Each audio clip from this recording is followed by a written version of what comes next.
A few years ago, Polly and I got a call from some friends live in the Dayton, Ohio area. We live about 40 miles north of there, and they asked if we were free to go to dinner with them on a few nights later, and we said sure. And they said, before we go to dinner, we're going to tour the Wright brothers' homes. And we said great. We enjoy history. Let's learn about these amazing two Americans. And so we go there, and you pay the lady at the door $5 from the Historical Society, and you go on this tour and you learn all these amazing things about the Wright brothers.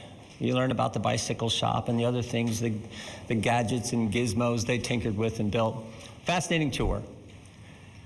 Last stop on the tour is Orville Wright's bedroom, and they tell you a few more things about this particular Wright brother, and then they close the tour out by showing you two pictures. First picture they hold up, that very first flight, 1903, in Kitty Hawk, North Carolina, in this thing they called a plane. And you first thought you'd see that and you think, how did that thing get off the ground? And the truth is it barely did. It flew like 100 feet, got a few feet off the ground.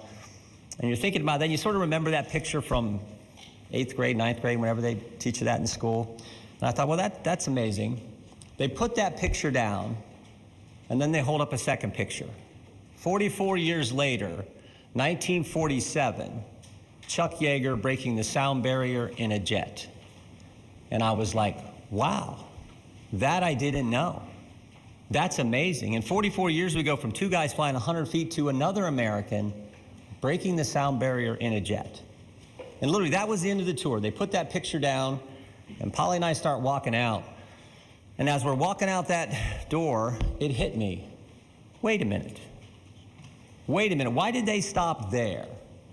I represent Wapakoneta, Ohio, Auglaize County, Ohio, hometown of Neil Armstrong, who 22 years after Chuck Yeager breaks the sound barrier, steps on the moon. Stop and think about it. In 66 years, one lifetime, we went from two guys flying 100 feet to putting a man on the moon. It is a great country, the greatest country in my judgment, made up of great people. And right now, those people, I think, are starting to doubt and wonder about their government and about where our nation is headed. They see an open border. They see crime in the streets. They know what it costs to put gas in their car. They know what it costs to put food on the table. They see a war in Israel, our strongest ally, Israel, and what's happening there, and the help that Israel needs. And they see a government that's been weaponized against we, the people. The very government that's supposed to serve us has been turned on the taxpayers who pay for it. I think the American people are thirsty for change. I think they are hungry for leadership. And frankly, they know that the White House can't provide it. They know the Senate won't lead. And they are looking for House Republicans to step up and lead and make change on these important issues. We got important work to do. We need to help Israel. We need to get the appropriations process moving so that the key elements of our government are funded and funded in the right way, particularly our military. We need to get back to our committee work. And frankly, we need to continue the oversight work that I think is so darn important. In short, we need to get to work for the American people. We need to do what we said we were going to do. We need to do what we told them we were going to do when they elected us and put us in office. And frankly, we can't do that if the House isn't open. And if we can't open the House until we get a speaker.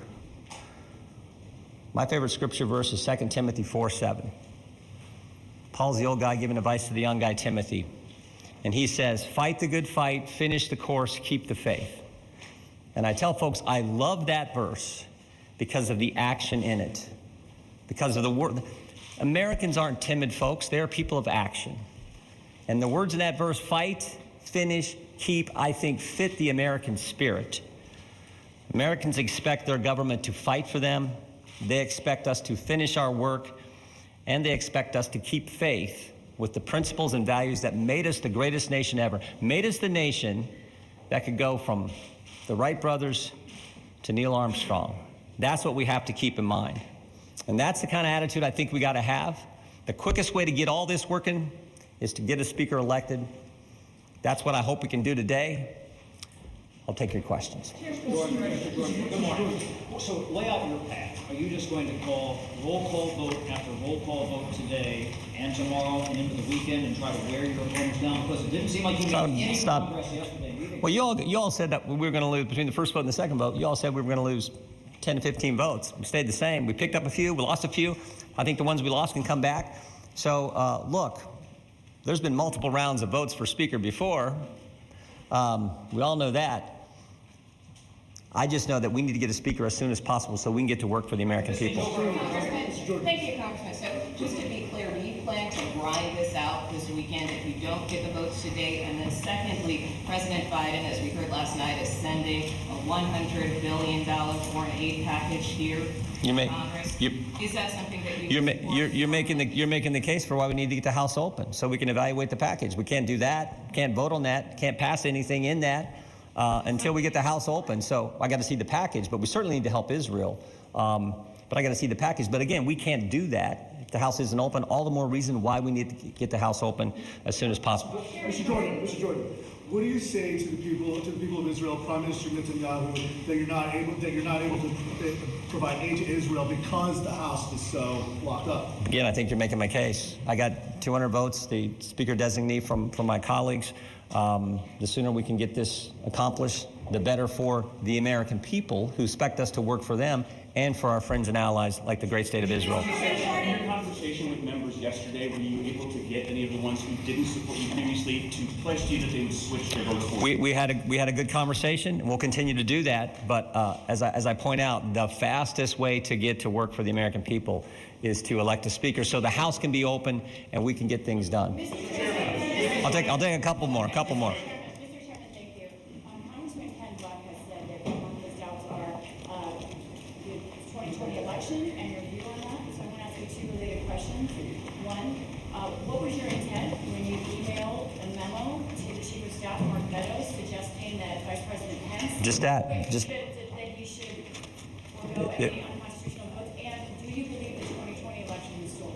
I think there were all kinds of problems with the 2020 election. I've been clear about that. My intention in forwarding the email was an argument made by former Inspector General for Donald Rumsfeld, accomplished lawyer who laid out an argument from the Federalist Papers. I forwarded it on to him. That was all it was. Can you walk through what is your plan this weekend? If you pick up any votes on the third ballot or if you lose votes on the third ballot? Our plan this weekend is to get a Speaker elected to the House of Representatives as soon as possible so we can help the American people. Last one.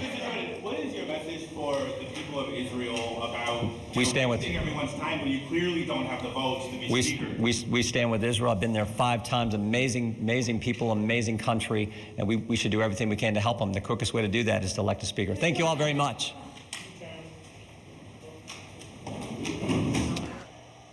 Well, Representative Jim Jordan, the Republican of Ohio, clearly not backing down from his bid for the speakership. In recent days, a number of Republicans have said that they've felt strong-armed into voting for him. They've received threats into voting for him. He stood up today and did not back down, did not give any indication that he is backing away from his speakership bid. In fact, making an impassioned plea seemingly beyond the lens of the camera to the members of Congress who potentially are watching, the Republican members of Congress, who've made very clear that they won't back him, saying, we need to elect a speaker. We need to look into passing aid for Israel. We need to get back to the oversight work like the impeachment investigation into President Biden, which his committee is one of the committees that is conducting that. So in some ways, it kind of felt like he was trying to strong-arm a number of Republicans who have voted against him into voting for him. At this point, it's hard to see that as a viable strategy moving forward, but at the same time, clearly not backing down from this speakership bid, which clearly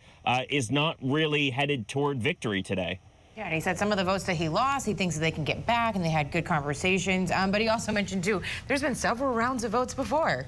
Deja vu from January, so... Right, but I mean, what's interesting is the Republicans who left that meeting with him yesterday, he met with or tried to meet with roughly the 20 or so, 22 to be exact, Republicans who voted against him in the most recent second round of voting. Pretty much every Republican that left that meeting told reporters quite openly leaving that meeting they were not switching their votes. In fact, they told reporters they're in contact. They're talking about what they can do to continue to block the speakership from Jim Jordan. So I don't really see a scenario where he gets elected as the next Speaker of the House today. Again, he's someone who's kind of made his career on not backing down, so not really clear what his path forward is, but he clearly believes he can go up for another round of voting today. Not backing down and having the votes are two very different things, as we'll probably see starting at 10 o'clock. And to me, the bigger story yesterday was the rejection of kind of the off-ramp plan to give the interim speaker, Speaker Pro Tem, expanded power for a limited amount of time to just get this business done. But apparently in a raucous meeting where another congressman may have even lunged at Matt Gaetz again, it didn't happen for reasons that are a little unclear. So no one knows where this goes from here. But we do know that a part of American democracy is not functional at this hour because the House literally can't work without a speaker, and we're not going to have one starting at 10 o'clock today either, most likely. So it's a frightening and riveting situation. Nate Reed, thank you. Appreciate it. We'll come back to you later in the show. We know you'll continue to follow things as they progress.